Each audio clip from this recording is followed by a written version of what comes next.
My father bought a house in 1974 for $38,000. He worked at the post office. He had a high school diploma. He had a wife, 2 kids, and no particular financial sophistication. He saved for 2 years. He put 10% down. He qualified for a mortgage on a post office salary. He built wealth in that house for 30 years. I am not telling you this to be nostalgic. I am telling you this because that story is no longer possible for most Americans. And understanding why that happened and what you can do instead is what this video is about. My name is Donald Cash. Double chin, gold tie. Dog named Jerome, who is currently asleep on my feet like a very warm, very heavy financial burden that I chose willingly. Today, the housing affordability crisis. What the numbers actually say. And the honest, uncomfortable question that follows from those numbers. If real estate is no longer accessible to most people, can Bitcoin do what real estate used to do for the middle class? I want to give you the most honest answer I can, including the parts where the answer is no, including the parts where the answer is complicated. Let us start with the data. The median home price in the United States, as of early 2026, approximately $410,000 to $436,000, depending on the data source. The standard down payment, 20%, 20% of $420,000, $84,000. The median retirement savings of all working Americans, $955. I have said that number before in this channel, and it still stops me every time I say it. $955. Less than $1,000. The gap between what you need to enter the housing market and what the median American has saved is approximately $83,000. That is not a small gap. That is a structural barrier. Let me show you how severe this actually is. The National Association of Home Builders released their 2026 priced out analysis in February. At the current median new home price of approximately $413,000 and a mortgage rate of 6%, 65% of American households cannot afford the monthly payments. 65%. That is not the bottom 20%. That is not just people living in poverty. That is 2/3 of all American households locked out of the median new home market.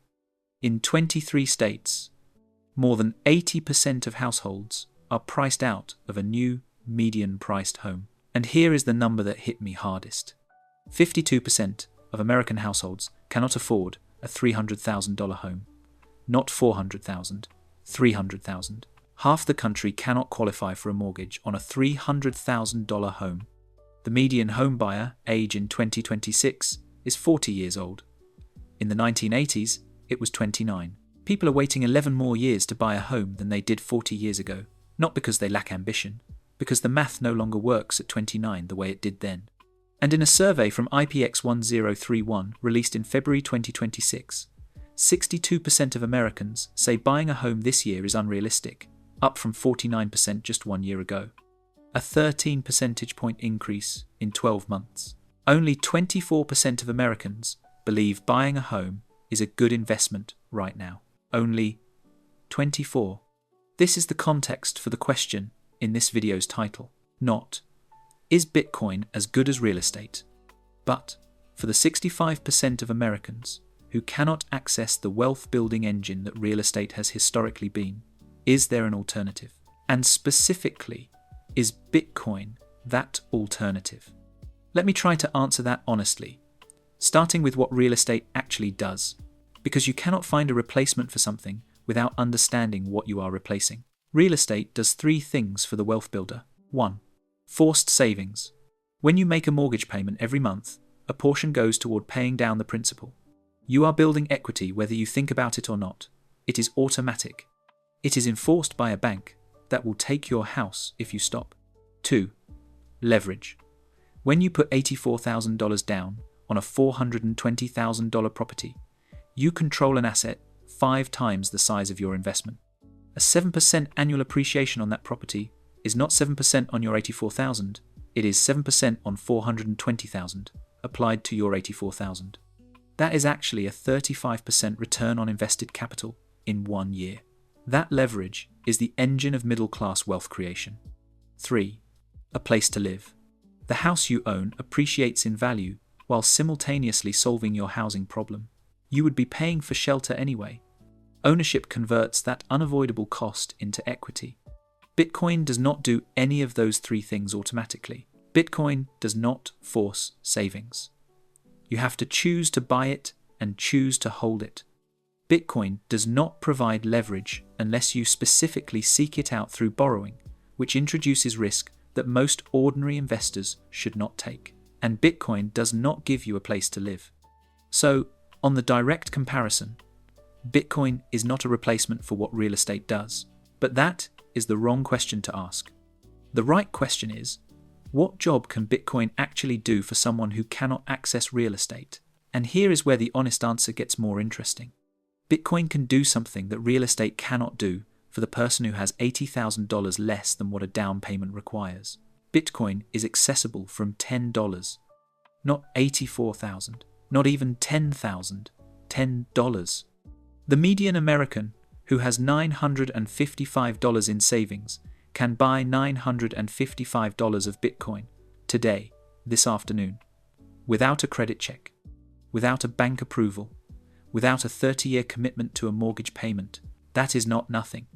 That is a genuine alternative for the person who is locked out of the traditional wealth building system. But let me be honest about what Bitcoin is and is not for that person. Bitcoin does not provide leverage the way real estate does. $10 in Bitcoin is $10 of Bitcoin. You are not controlling a $50 asset. Bitcoin does not generate income. Your $955 does not pay you rent every month. It sits there, appreciating or depreciating, no cash flow. Bitcoin is extraordinarily volatile. Between November 2021 and November 2022, Bitcoin lost 77% of its value. Someone who put in $955 at the peak would have had $219 1 year later.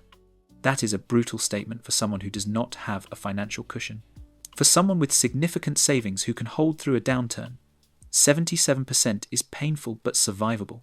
For someone whose $955 is their entire financial buffer, a 77% loss is genuinely catastrophic. So the accessibility argument cuts both ways. Bitcoin is accessible going in, it is also accessible going out. And volatile assets plus financially stressed investors plus easy liquidity is historically a bad combination. Now, let me talk about what Bitcoin might actually do over the next 15 to 20 years, because that is the real wealth building timeframe. The argument for Bitcoin as a wealth building alternative goes like this. Real estate built middle class wealth because it was the primary store of value accessible to ordinary people, scarce, appreciating, leverage available. Bitcoin is scarce, more mathematically scarce than real estate. There will only ever be 21 million. The supply is fixed. Bitcoin is increasingly accessible through regulated ETFs, BlackRock's IBIT, Fidelity's FBTC, that work exactly like a brokerage account. No hardware wallet, no private keys, no complexity. And Bitcoin has historically appreciated at rates that make real estate look modest. Over the last 10 years, real estate roughly doubled.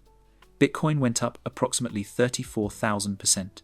For the person who cannot buy the house, $30 a month in Bitcoin for 10 years is a real position in an asset that has a mathematical argument for continued appreciation as institutional adoption grows.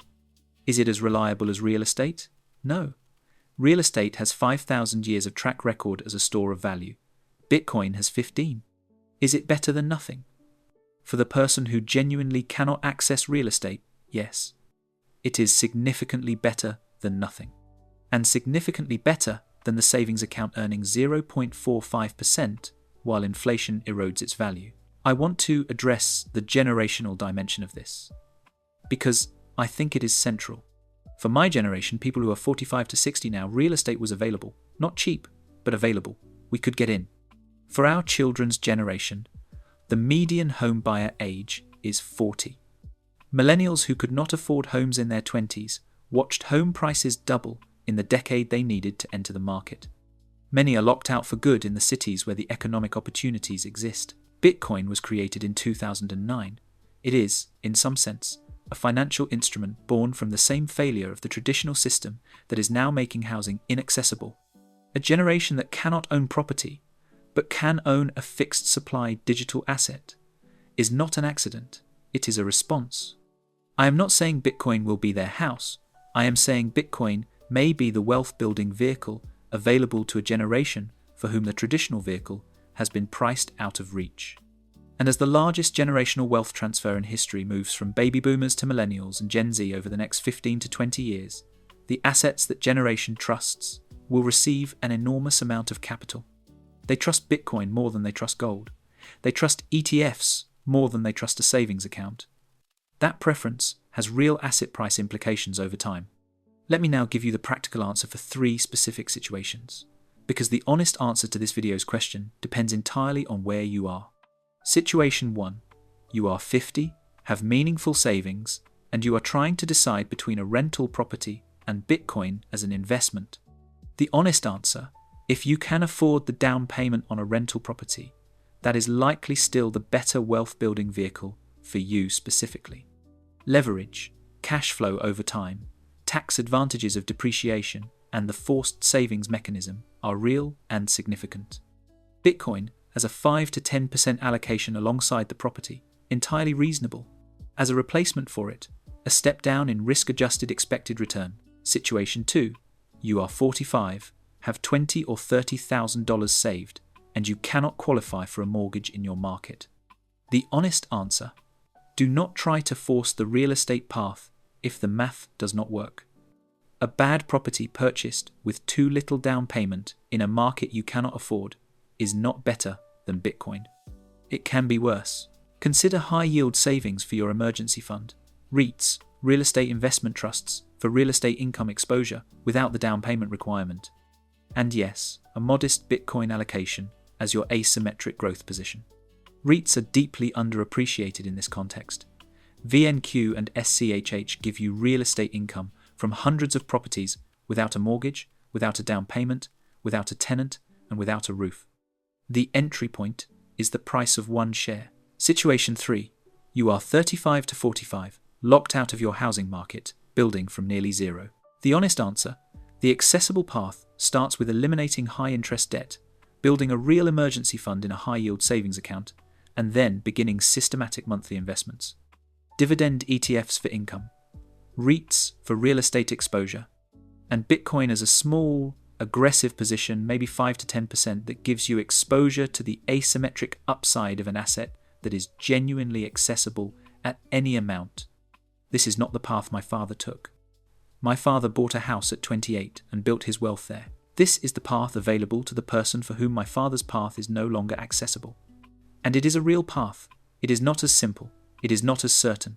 But it works with the reality that exists in 2026. Not the reality that existed in 1974. The honest summary: can Bitcoin replace real estate? No, not functionally. Not the leverage, not the income, not the forced savings mechanism, not the shelter. Can Bitcoin do something valuable for the person who cannot access real estate? Yes, it provides a scarce, appreciating asset that is accessible from $10. That is a genuinely meaningful alternative for the 65% of Americans who cannot afford the median home payment.